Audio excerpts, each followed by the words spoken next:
why you warm up?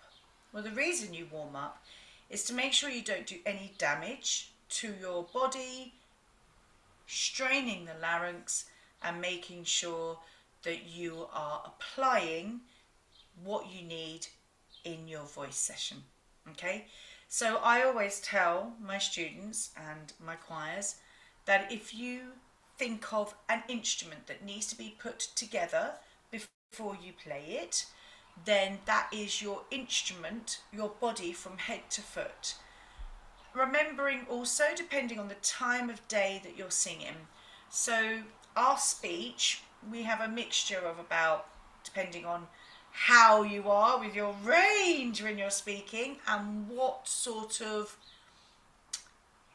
situations you've had in the morning. So if you've had a morning where you've not really spoken to many people and we've been a bit complainy and you've just been mulling around and have a cup of tea and then you have only warmed up about 5 notes going already.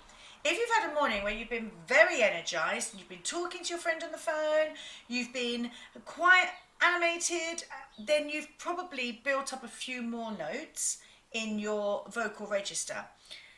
If you've been doing lots of excitedness and happiness and all things like that, then you've woken up your top register. So it all depends on what sort of morning, afternoon that you've had or day before you sing, which will help you decide what warm-ups you need to physically do. You do not need to do hours and hours of warm-ups, but if you're singing for an evening concert, then I would say that you would need to make sure that you give enough time and preparation into that warm-up for you to deliver, to give your best result. That's the sort of thing that you want to be thinking about. So it's thinking about how and what to do for warm-ups with regards to and doing lots of scales. So that's what you'll need to think about, and also thinking about your ability. So if you are a non-musician, you might need to look at doing warm-ups that don't require any keyboard. So whimpering puppies, the little kitten meow, meow, meow, meow,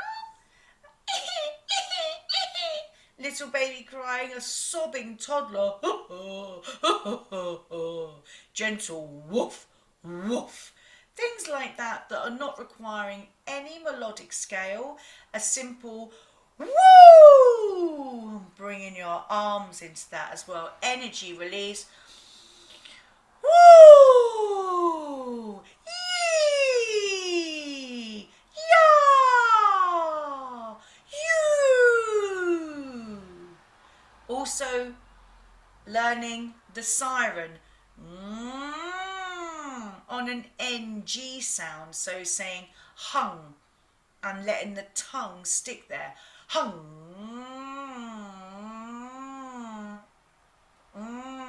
So you'll know if you're doing a siren right because it goes down the nasal cavity.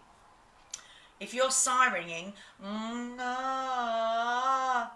then the tongue has been released from the palate, causing air to come out. So you want to do gentle sirens coming down the nose. Sing.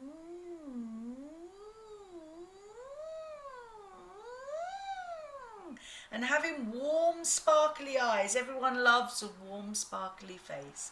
So thinking about doing non-melodic warm-ups is also really good, depending on your musicianship, and you want to just warm up the voice and you want to do some different things. It could be that you are not in a position to have a keyboard or anybody to do these. There is lots and lots of singing warm-ups online where you can grab those resources, but you want to be making sure that you're doing the best warm-up possible for you, depending. If you watch my next video, we're going to go through some